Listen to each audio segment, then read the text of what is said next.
नमस्ते विद्यार्थी मित्रों। कक्षा 12वीं में हम पढ़ चुके हैं डॉक्टर भीमराव अंबेडकर, जिसके अंदर दो सब टॉपिक हमने देखे। एक जाति प्रथा और श्रम विभाजन और दूसरा था मेरी कल्पना का आदर्श समाज। इसके अंदर हमने देखा कि अंबेडकर ने कोई मीटिंग में कोई भाषण जो दिए थे उसका संकलन करके ये हिंदी में अनुवाद करके ये दोनों अपने विचार जो है अंबेडकर के वो हमारे सामने टेक्स्ट बुक में आए हैं।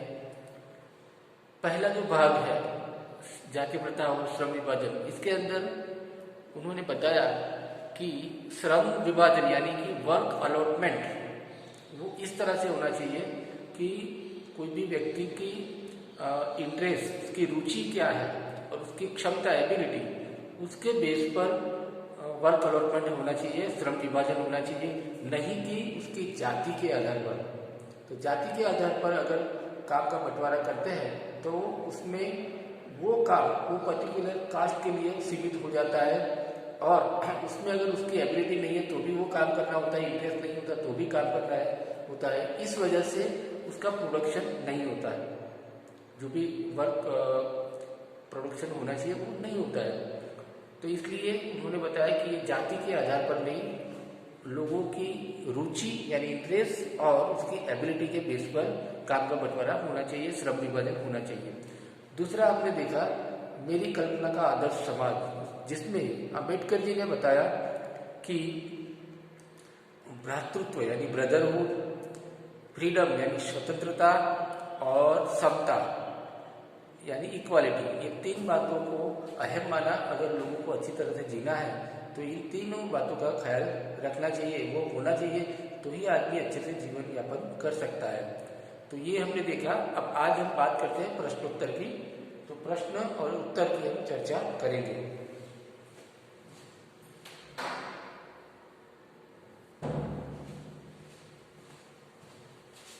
तो पहला सवाल है, जाति प्रथा को श्रम विभाजन का ही एक रूप न मानने के पीछे अंबेडकर के क्या तर्क है?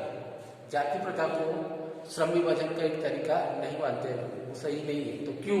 तो उसका लॉजिक, उसके कारण क्या है? तो उत्तर में है देखे कि जाति प्रथा को श्रम विभाजन का ही एक रूप न मानने के पीछे अंबेडकर के निम्न तर्क है, यानी ये नीचे दिए गए तर्क है। तो पहला बताया कि विभाजन अस्वाभाविक है, नेचुरल नहीं है, ये अस्वाभाविक है। पहला कारण होता है श्रम विभाजन मनुष्य की रुचि पर आधारित नहीं है।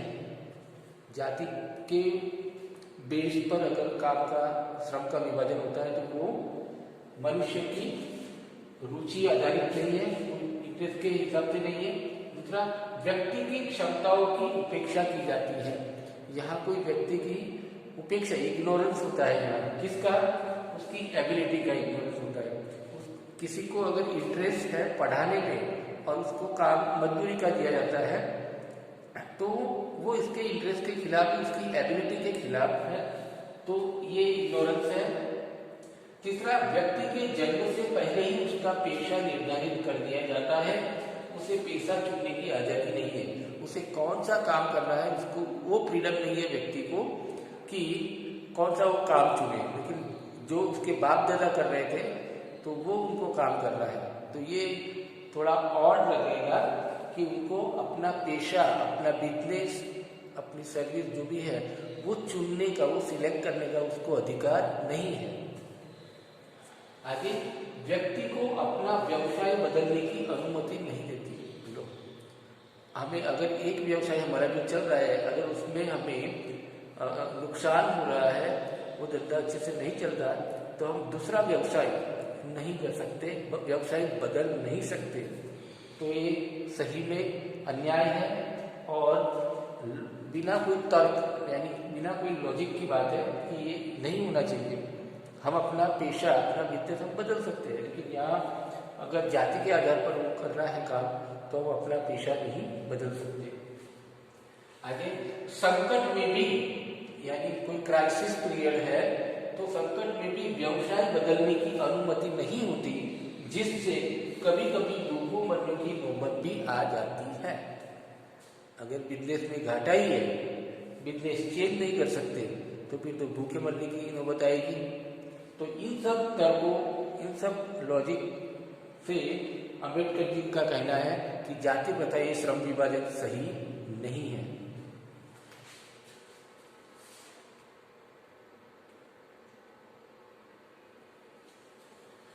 दूसरा सवाल कि जाति प्रथा भारतीय समाज में बेरोजगारी और भूखमरी का भी एक कारण कैसे बनती रही है? क्या यह स्थिति आज भी है? क्या जाति प्रथा के कारण लोगों को भूखे मरना पड़ रहा है अभी भी? तो जाति प्रथा पेशे का दोषपूर्ण पूर्व निर्धारण ही नहीं करती, बल्कि मनुष्य को जीवन भर के लिए एक पेशे से बांध देती है। जाति प्रथा क्या करती है?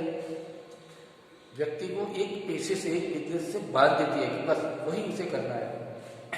भले ही पेशा अनुपयुक्त यानी अनएप्रोप्रिएट या अपर्याप्त होने का, अनअवेलेबल होने के कारण वह भूखा मर जाए, लेकिन वो बदल नहीं सकता।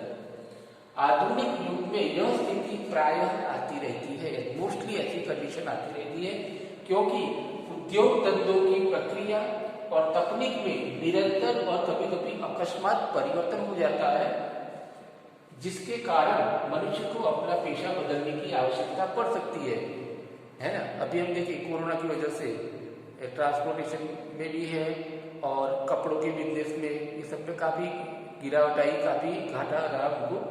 तो अब ऐसे में वो दूसरा पेशा नहीं कर सकते, तो ऐसे में क्या होगा, उनको भूखे मरने की नौबत आएगी। यदि प्रतिकूल परिस्थिति में यानी फेवरेबल कंडीशन ना हो, तो उसमें भी मनुष्य को अपना पेशा बदलने की स्वतंत्रता न हो, तो उसके लिए भूखों मरने के अलावा और कोई चारा रहता नहीं है। भारतीय समाज पेशा बदलने की अनुमति नहीं देता, भले ही वह अपने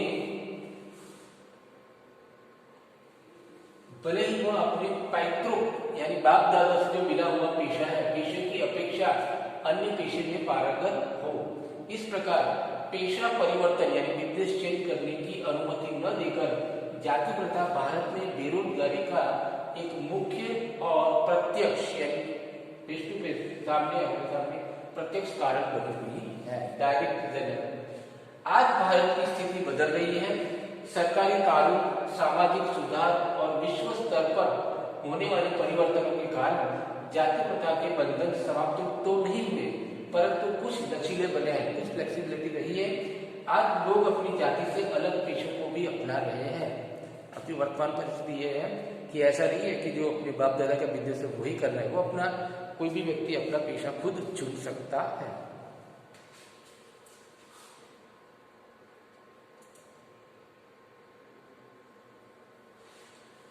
लेखक के मत से दास्ता की व्यापक परिभाषा क्या है? दास्ता यानी गुलामी। तो लेखक के अनुसार दास्ता केवल कानूनी पराधीनता नहीं है, मतलब कानून के बेस पर ही सिर्फ गुलामी वो नहीं है, बल्कि इसकी व्यापक यानी ब्रॉड उसकी डेफिनेशन तो व्यक्ति को अपना पेशा चुनने की आजादी न देना है। अगर व्यक्ति को अपना पसंद का पेशा बिजनेस नहीं कर सकता, तो एक तरह से वो दास्ता हुई, गुलामी हुई। सामाजिक दास्ता की स्थिति में कुछ व्यक्तियों को दूसरे लोगों के द्वारा तय किए गए व्यवहार और कर्तव्यों का पालन करने को विवश होना पड़ता है, अपनी इच्छा के विरुद्ध पैतृक पेशे अपनाने पड़ते हैं।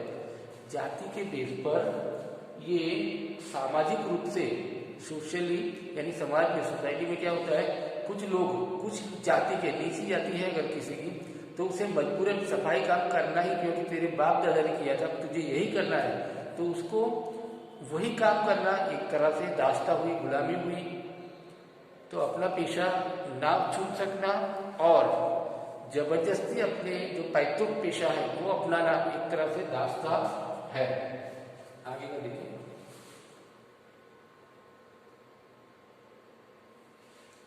शारीरिक वंश परंपरा और सामाजिक उत्तराधिकार की दृष्टि से मनुष्यों में असमानता संभावित रहने के बावजूद आम्बेडकर समता के व्यवहार सिद्धांत मानने का आग्रह क्यों करते हैं? इसके पीछे उनके क्या तर्क है?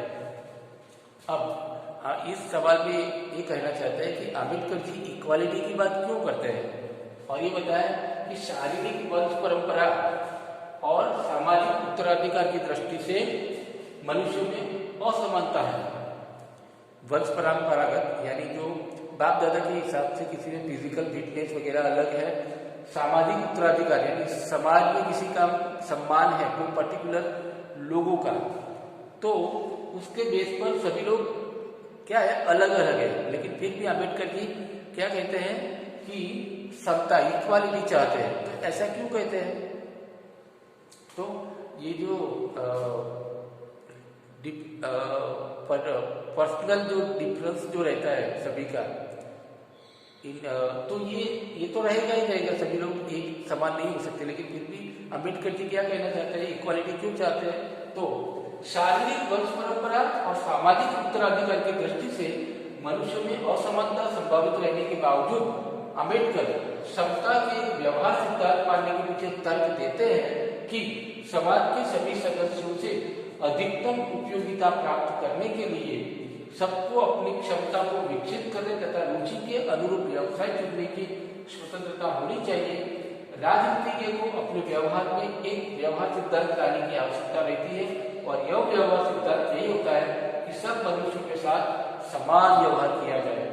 यहाँ इन्होंने ये कहा है कि समाज के सभी लोगों को ज्यादा से ज्यादा उपयोगिता प्राप्त करने के लिए, यानी समाज में लोग ज्यादा से ज्यादा प्रोडक्शन हो सभी चीजों की, तो सभी लोग अपनी पसंद का अपनी रुचि का यहाँ बताया कि अपनी रुचि और अपनी एबिलिटी अपनी स्किल को डेवलप कर सके, अपने इंटरेस्ट के हिसाब से बिजनेस कर सके। अगर ऐसा हो तो वो समाज वो देश आगे बढ़ेगा। तो इसलिए वो चाह रहे हैं कि इक्वालिटी होनी चाहिए।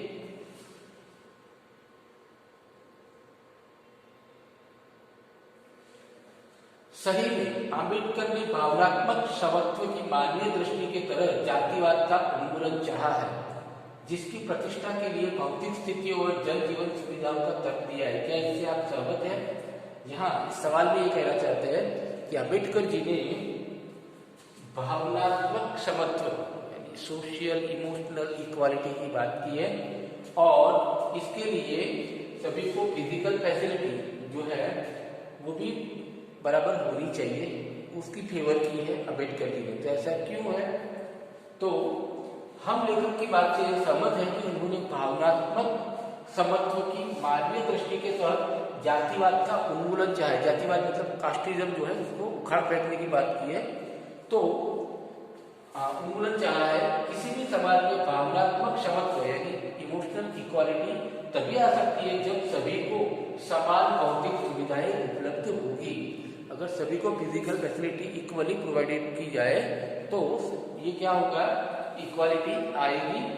समाज में जाति प्रथा के उन्मूलन के लिए या कास्टिज्म को निकालने के लिए समता आवश्यक तत्व है। इक्वालिटी बहुत जरूरी है। मनुष्य के प्रयासों का मूल्यांकन भी तभी हो सकता है जब सभी को अवसर समान मिले, है ना। यहाँ कहते हैं कि सभी को इक्वल अपॉर्चुनिटी मिले तो ही सब लोग आगे बढ़ेंगे। किसी को पहले से मिल गया है सभी फैसिलिटी और किसी को नहीं मिला है तो फिर वो पीछे ही रह जाएगा। तो इक्वालिटी के लिए चाहिए कि सभी को इक्वल फैसिलिटी मिले। और यहाँ क्या है, मनुष्य के प्रयासों का मूल्यांकन तभी हो सकता है जब समान अवसर मिले। अगर कोई बहुत मेहनत करता है और किसी के पास रहने खाने पीने का भी कोई ठिकाना नहीं है तो फिर वो जो प्रयास करेगा तो दोनों में अंतर रहेगा। जिसके पास फैसिलिटी है वो आगे चला जाएगा। उदाहरण, गांव की पाठशाला और यहाँ के कॉन्वेंट में पढ़ने वाले बच्चों का सही मूल्यांकन हम कैसे कर सकते हैं? अतः पहले जातिवाद का उन्मूलन हो तभी समान भौतिक सुविधाएं मिले और उसके पश्चात जो भी श्रेष्ठ हो वह उत्तम व्यवहार के हकदार हो। अम्बेडकर जी का कहना है सभी को इक्वल फिजिकल फैसिलिटी मिले और उसके बाद ही आप सभी को कॉम्पिटिशन पे ले सकते हैं और ये जातिवाद जो है वो निकाल सकते हैं।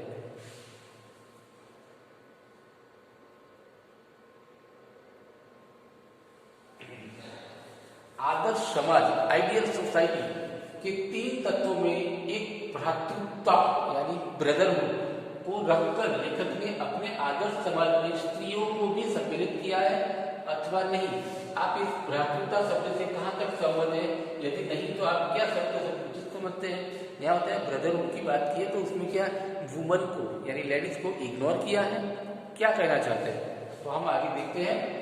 आदर्श समाज के 3 तत्वों में से एक भ्रातृता यानी ब्रदरहुड को रखकर लेखक ने अपने आदर्श समाज में स्त्रियों का स्पष्ट रूप से कोई उल्लेख तो नहीं किया, परंतु स्त्री पुरुष दोनों ही किसी भी समाज के आवश्यक तत्व माने जाते हैं। अतः स्त्रियों को सम्मिलित करने या न करने की बात व्यर्थ है, अनुचित है। ये जो बात सबको ब्रदरहुड की बात की, मतलब मिलजुल कर रहने की बात की है, तो उसमें सब में लेडीज आई है, पर ये बात गलत है कि यहाँ लेडीज को इग्नोर किया गया है, ये बात गलत है। भ्रातृता शब्द संस्कृत का शब्द है, उसका अर्थ है भाईचारा। यह बात सर्वविदित है कि भाईचारे से ही संबंध बनते हैं, परंतु भ्रातृता शब्द प्रचलन में न होने के कारण मैं भाईचारा शब्द का उपयोग करना ही उचित समझूंगा। तो इसी तरह से भ्रातृता जो है वर्ड, उसमें भाईचारे की बात है, यहाँ वुमन को इग्नोर करने की बात नहीं है। तो दोस्तों आप सभी से रिक्वेस्ट है कि आप ये इसके क्वेश्चन आंसर अपनी नोटबुक में कॉपी करेंगे, उसे पढ़ेंगे।